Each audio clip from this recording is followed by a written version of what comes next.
3세트 풀이 시작하겠습니다. 자, 먼저 첫 번째 작품은 정지용의 춘설인데, 춘설 같은 경우에는 세 문제 다 주의를 해둬야 되거든요. 나머진 작품 설명하면서 쌤이 다 설명할 건데, 거기 2번에 보면 감탄형 서술어라는 말 나와 있죠. 감탄형 서술어라고 하는 거, 이거 그 형용사 뒤에 아라, 어라 붙어서 나오거든요. 그래서 쌤이 1세트에서 문법 설명하면서 형용사 뒤에 아라, 어라는 감탄형 어미라는 말을 썼잖아. 그게 여기 바로 적용될 수 있고, 그리고 4번 답지에 보면은 이제 심상, 시각적인 게 촉각적으로 전이 된다라는 말이 나오는데, 이때 전이라는 말 있죠. 전이라고 하는 말은 공감각을 드러내는 말입니다.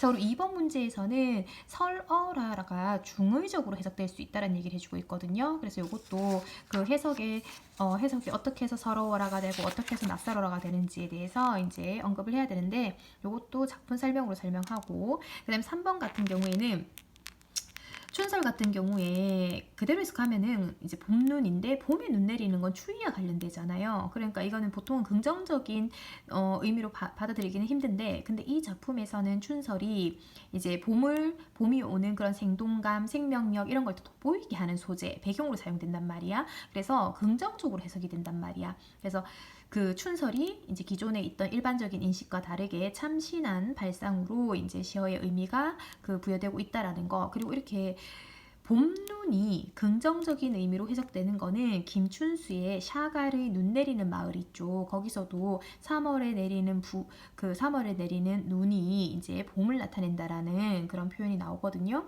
근데 얘는 뭐 수능에 나온 적 있죠. 재작년에 나왔으니까 내신으로 나올 수 있어도 이제 모의고사나 이런 데서 다시 또 나올 가능성은 조금 적겠죠.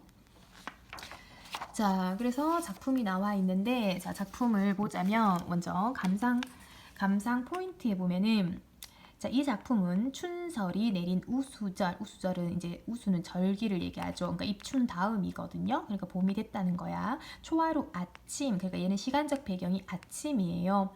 자, 하자가 느낌, 봄의 생동감을 담아내고 있다. 다양한 감각적 표현을 통해 자연의 생명력을 그리고 있고, 그리고 선뜻, 이거 느낌표 있죠. 그 다음에 차라, 향기로워라는 이제 형용사 뒤에 감탄형 어미가 붙었잖아. 그런 영탄적 표현을 사용한다라고 했는데, 이 작품에서 꼭 반드시 알아야 될 게 영탄적 표현을 나타내는 방법 3가지가 다 사용됐거든요.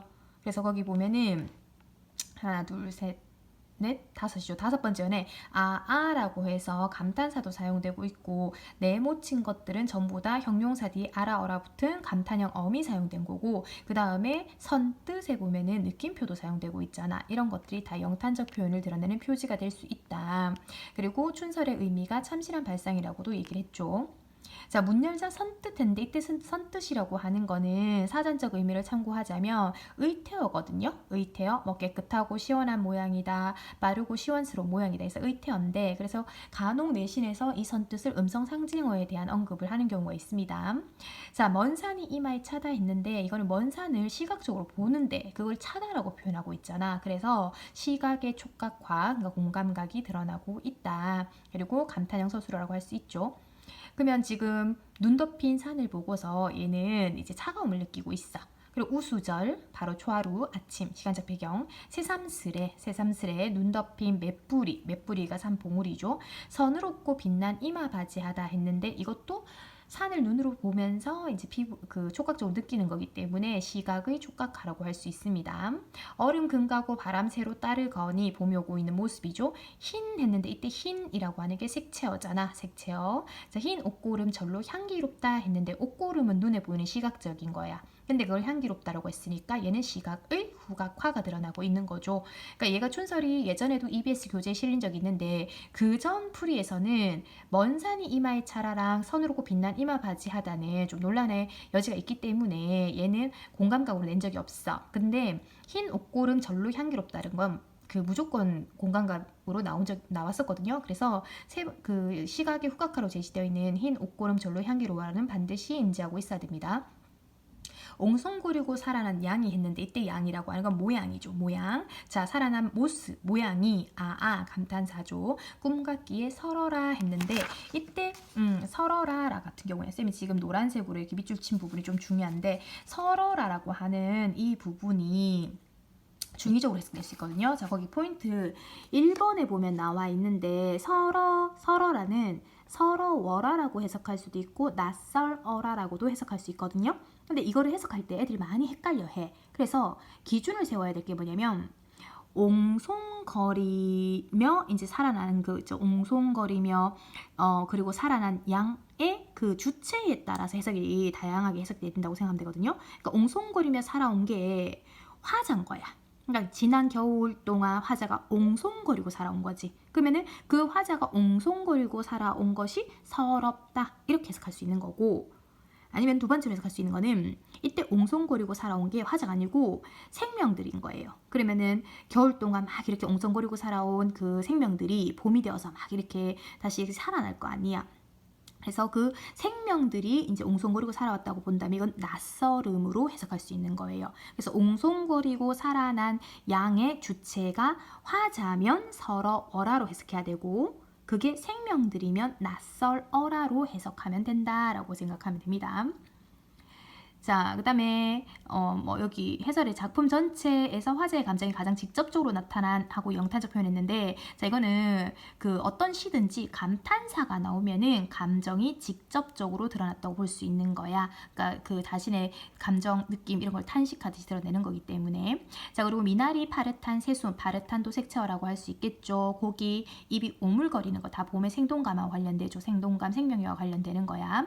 자, 마지막에는 꽃피기 전철 아닌 눈. 자, 꽃피기 전철 아닌 눈이 춘설, 봄눈이잖아요. 자, 이 눈에 핫옷은 쉽게 얘기하면 소목 같은 겨울옷이거든요. 근데 그걸 벗고 도로 춥고 싶다라고 했는데, 이 부분도 논란이 좀 많이 되는데, 해석이 우선 EBS 교재에서 1번, 2번에서 두 가지가 나와 있죠. 그러니까 춘설이 내렸기 때문에 이제 봄이 됐다고 생각하는 거야. 그렇기 때문에 더 이상 겨울옷을 입지 않고 추위를 그대로 느끼겠다 해서 1번처럼 겨울옷을 벗고 봄을 느끼고 싶은 심정을 해석할 수도 있고요. 아니면은 춘설이 내린 것을 보고 이제 그 다시 춥고 싶다라고 하는 거는 이제 겨울에 대한 아쉬움이라고 해석할 수도 있다라고 보는데, 근데 이게 이 두 번째로 의미를 해석하는 거는 좀 배경 지식이 정확하게 제시되지 않으면은 해석이 조금은 논란이 될 수 있겠죠. 왜냐면 여기서는 춘설 자체가 긍정적인 건데 다시 겨울을 느끼고 싶다라고 하는 거는 뭔가 해석 자체가 조금 모순되잖아요. 그래서 1번 의미로 해석을 하는데 2번은 배경 지식을 이제 이거 뭐 겨울에 대한 좋은 추억이 있을 수도 있고 그 다음에 뭐 아쉬움을 느낄 수 있는 상황을 제시했다면은 2번 의미로도 해석할 수 있다. 그리고 그 EBS 책엔 없지만 그 내신 수업을 할 때 선생님들이 간혹 이게 눈이 내렸잖아. 눈이 내렸는데 눈은 차가운 거잖아. 근데 눈이 내렸는데 춥고 싶다라고 하는 게 모순되잖아요. 그래서 이 상황을 역설이라고 가르치는 경우도 있거든요. 근데 요거는 참고해서 알아두면 될 거예요. 그래서 이 작품이 뭐 이렇게 대충 보면 또 쉬운 작품이 될 수도 있지만 꼼꼼하게 들어가 버리면은 해설 자체가 엄청 복잡해질 수 있는 작품이거든요. 근데 그 중에서도 쌤이 노란색으로 표시한 꿈같기에 설어라, 요거는 뭐 EBS 문제로로 나왔지만 중의적으로 해석될 수 있다는 거, 요거 반드시 기억해야 되고, 그리고 마지막 년에 하도 뽑고 도로 춥고 싶다라고 하는 이 말이 나타내는 의미가 두 가지가 해석될 수 있다는 거. 하지만 타당성이 이제 첫 번째가 더 두드러지지 두 번째는 배경을 제시해 주지 않으면 바로 생각할 수는 없는 해설이다라고 생각하면 됩니다. 자, 춘설 이 정도 마무리하고, 자, 그리고 두 번째 작품 같은 경우에는 이제 이춘풍전이라고 하는 고전 소설인데, 얘는 이전에 쌤이 그 지난 학기에 모의고사에 모의고사로 제공한 부분에서도 이제 뭐 출제가 된 적이 있는데, 얘 같은 경우 문제 자체는 크게 어려운 게 없어요. 거기 뭐 배금주의는 이제 쌤이 단어 뜻 때문에 표시해 놓은 건데, 이건 돈을 최고로 여기는 거죠. 황금 만능주의를 얘기하는 건데, 조선 후기가 되면은 배금주의 사상이 이제 드러나고 있다. 뭐 이런 얘기 해주고 있어. 자, 해설을 보면은 이충푼정에 대한 설명이 나오는데, 얘도 판소리계 소설입니다. 판소리계 소설인데, 얘는 여기 나오는 남자가 이제 거기 가부장적인 남성 권력을 지닌 사람으로 나오잖아요. 능력은 없으면서 가부장적이고 남성 중심적이야. 근데 그런 모습을 풍자하면서, 그리고 여기 나와 있는 이충풍의 아내가 모든 일을 해결해 버리거든. 그래서 그런 모습을 통해서 여성의 지위와 역할에 대한 새로운 인식이 생기기 시작했다. 자, 그래서 그런 내용이 나오는데, 음, 거기 뭐 쌤이 인물 표시를 좀 해놨죠. 고전 산문 공부할 때는 인물부터 제대로 파악해야 되거든요. 근데 보통은 앞부분 줄거리나 중략 부분 줄거리를 통해서 사건을 그릴 수가 있는 거야. 그래서 앞부분 줄거리 읽으면은 평양에 기생 추월이가 있었는데, 근데 그 추월이에 의해 가지고 결국은 이춘풍이 재산을 다 날렸어. 근데 춘풍의 아내가 그 소식을 듣고서는 비장 차림, 이때 비장이 남장이거든요. 그래서 비장은 우선 관직이지만 요때 이 비장이 새로운 인물이 아니고 춘풍의 아내인데 얘가 남장을 한 거야. 그래가서 자기가 이제 모든 걸 다 해결하는 모습이 나오죠. 그러니까 그런 모습에서 이제 여성의 그런 능력이 부각이 되는 거고. 근데 그 다음 장면부터 어떤 게 나오냐면 춘풍의 그러니까 춘풍의 아내가 비장의 모습을 변장해가지고 모든 일을 이제 해결하고 이춘풍을 이제 집으로 돌보냈는데 이춘풍이가 그 마누라가 모든 일 모르는 줄 알고 있잖아. 막 지 잘난 체한단 말이야. 그래서 그 모습 보고 안이 구워가지고 결국은 이제 이춘풍의 아내가 다시 비장 복장을 하고 나타나가지고 이게 놀리는 장면이거든요. 그래서 놀리는 장면이고, 그리고 뭐 중간중간에 그 편집자는 논평도 나와 있고요. 그리고 여기 남장 모티브에 대한 얘기가 나오는데, 자, 남장 모티브는 고전 소설의 특징으로 얘기할 수 있는 게 그 여성 영웅이 나올 때 보통 남장 모티브가 많이 나오거든요. 왜냐면 당대 사회 현실 제약을 반영한 거야. 왜냐면 그 당시에는 여성보다는 남성이 더 우월한 그런 사회였기 때문에 어떤 일을 도모할 때는 그 여자가 잘났지만 바로 딱 나오기보다는 남성으로서, 그러니까 남장을 해서 나오거든요. 그리고 이제 그런 모습을 이제 남성한 모습으로 문제를 해결하는 걸 통해서 또 이제 남성 중심의 봉건적 질서의 불합리성을 또 드러내는 모습도 나와 있고요. 그리고 이렇게 남장을 하는 모티브가 드러나는 거는 대표적인 게 이제 홍계월전 있죠. 뭐 이것도 내신으로 들어간 학교들이 있을 건데, 홍계월전도 있고 이대봉전이라고 하는 고전 소설도 있거든요. 이대봉전은 기출된 적이 있고요. 그래서 그 여성이 영웅으로서 자신의 능력을 발휘하는 수단으로서 남장이 활용되는 경우가 종종 있다라는 거를 알아두십시오. 자, 뒤에 뭐 특징 포인트 1에 보니까 판소리, 개소설인가 판소리 사설 2에 문체가 있다. 속고 속이는 사건 위주로 내용이 전개된다. 그렇죠. 지금 뭐 여기서 보면 누구요?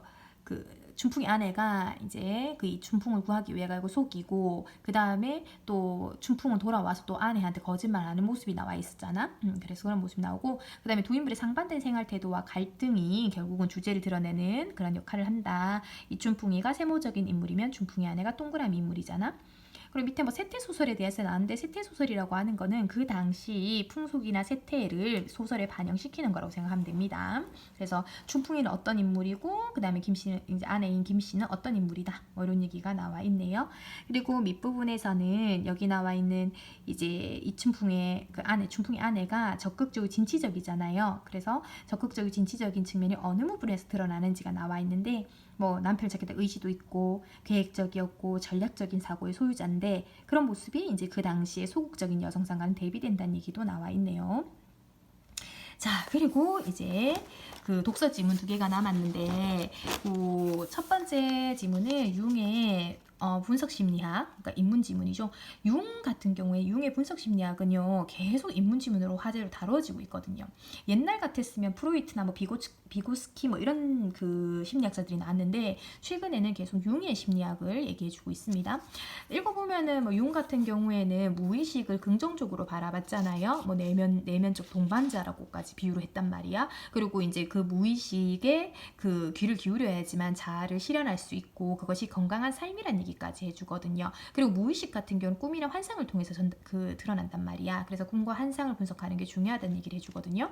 그리고 나문단에서는 이제 그 의식과 무의식에 대해서 좀 더 구체적으로 얘기해주고 있거든. 그래서 의식이라고 하는 것은 뭐 어떤 건데, 그리고 이런 의식이 성장하면은 이런 과정을 통해 가지고 이제 결국은 개성화가 이루어지고, 그리고 그걸 다시 정리해서 의식이 증가하면 개성화도 증대된다 라고 얘기를 해주고, 그 다음에 이런 의식의 중심에 자아가 있는데 자아는 일종의 문지기와도 같거든요. 그러니까 얘는 무의식에 있는 거를 의식으로 가지고 오는 것을 선택하는 그런 문지기와도 같은 역할을 하는 거야. 그렇게 해서 결국은 의식의 중심에 있는 자아가 무의식의 의식화를 허용하는 거죠. 허용하면은 그 한계 내에서 우린 개성화를 이룰 수 있는 거야. 그러면은 결국 옆에 정리되어 있는 것처럼 무의식의 의식화죠. 의식이 결국은 이제 의식화를 통해서 이루어지는 개성화잖아. 그러니까 의식이 성장했을 때 결국 개성화가 일어난다는 얘기가 되는 겁니다.